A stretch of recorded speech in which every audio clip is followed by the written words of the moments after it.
Hello everyone, my name is Anurag Singh. और इस video में मैं आपको बताऊंगा कि रेस्पिरेशन क्या होता है।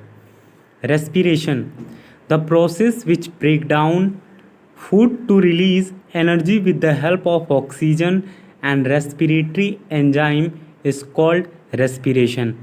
रेस्पिरेशन एक ऐसा प्रोसेस होता है जिसमें फूड का ब्रेक डाउन होता है एनर्जी को रिलीज़ करने के लिए और ऑक्सीजन की मदद से। यानी कि रेस्पिरेशन एक ऐसा प्रोसेस होता है जिसमें फूड का ब्रेकडाउन ऑक्सीजन के प्रेजेंस में होता है और रेस्पिरेटरी एंजाइम्स की मदद से। ये ब्रीदिंग को भी इन्वॉल्व करता है। और रेस्पिरेशन मोस्टली होता है किस लिए? एनर्जी को रिलीज़ करने के लिए ग्लूकोज से। ये टू टाइप्स के होते हैं, external respiration and internal respiration. External respiration में ब्रीदिंग आता है। ब्रीदिंग का मतलब क्या होता है? जब कोई भी ह्यूमन बीइंग या फिर कोई भी ऑर्गेनिजम्स सांस को अंदर लेता है और उसको बाहर छोड़ता है तो हम उसको क्या बोलते हैं? ब्रीदिंग। और गैसियस एक्सचेंज कहाँ पर होती हैं? हमारे सेल्स के पास गैसियस एक्सचेंज होती हैं। तो एक्सटर्नल रेस्पिरेशन दो स्टेप्स को इन्वॉल्व करता है, ब्रीदिंग और गैसेस एक्सचेंज को। उसके बाद दूसरा स्टेप है इंटरनल रेस्पिरेशन। इंटरनल रेस्पिरेशन का मतलब होता है हमारे सेल्स के पास जो रेस्पिरेशन होती है, फूड का ब्रेकडाउन होता है, उसको हम लोग बोलते हैं क्या? Internal respiration. रेस्पिरेशन मोस्टली दो तरह का होता है, aerobic respiration and anaerobic respiration.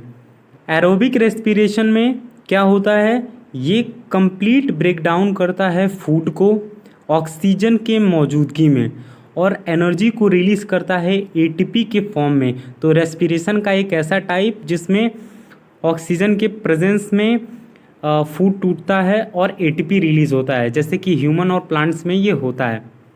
ATP का मतलब होता है एडिनोसिन ट्राईफॉस्फेट, जिसको बोला जाता है energy currency of the cell. ये एनर्जी की फॉर्म में हमारे बॉडी में स्टोर रहता है ATP, adenosine triphosphate. Aerobic respiration mostly cytoplasm में होता है और माइटोकॉन्ड्रिया में ये परफॉर्म होता है। उसमें क्या होता है? ग्लूकोज पायरूवेट में कन्वर्ट होता है और पायरूवेट से एनर्जी में कन्वर्ट हो जाता है साइटोप्लाज्म के अंदर। पायरूवेट कार्बन डाइऑक्साइड में कन्वर्ट होता है और फिर वाटर में, और 38 एटीपी एनर्जी में कन्वर्ट होता है in the presence of oxygen in mitochondria.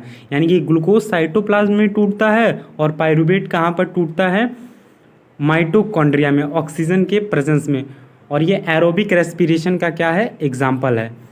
Pyruvate का फॉर्मूला होता है C3H4O3, यानी कि पायरूवेट 3 कार्बन का मॉलिक्यूल होता है। तो पायरूवेट क्या होता है? 3 कार्बन का मॉलिक्यूल होता है, जबकि ग्लूकोज 6 कार्बन का मॉलिक्यूल होता है। ग्लूकोज कहाँ पर टूटता है? साइटोप्लाज्म में। और पायरूवेट कहाँ पर टूटता है? हमारे माइटोकॉन्ड्रिया में, जो सेल के अंदर प्रेजेंट होता है। और ये दोनों टूटते हैं ऑक्सीजन के मौजूदगी में। और जब सेल के अंदर ये ब्रेक डाउन होता है तो हम उसको बोलते हैं cellular respiration.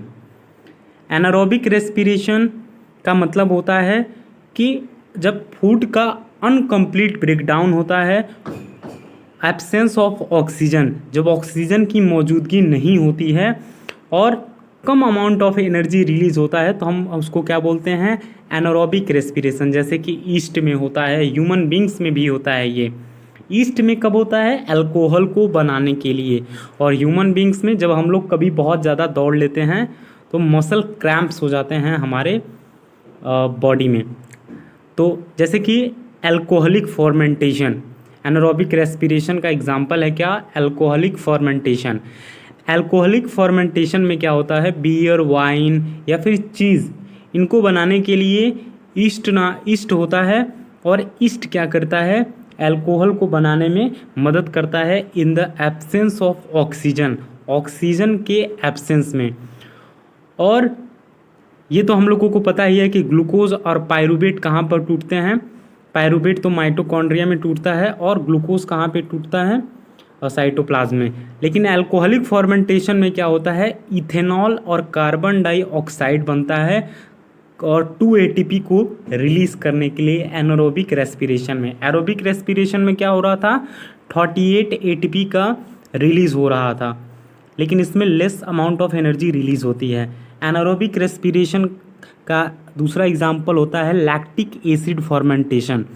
Lactic acid fermentation का एग्जाम्पल होता है जैसे कि बैक्टीरिया लैक्टोबैसिलस मिल्क को कर्ड में कन्वर्ट कर देता है, और लैक्टिक एसिड हमारे मसल्स में भी कभी कभी स्टोर हो जाती हैं जब हम बहुत ज़्यादा हैवी एक्सरसाइज कर लेते हैं, और हैवी एक्सरसाइज करने के कारण ये लैक्टिक एसिड हमारे बॉडी में पेन क्रिएट करता है। तो आई होप आपको ये वीडियो समझ में आया होगा। मेरी इस वीडियो को लाइक करिए और मेरे इस चैनल को सब्सक्राइब करिए, ताकि मैं ऐसे और भी बहुत सारे वीडियोस बनाता रहूं आपके लिए। Thank you for watching.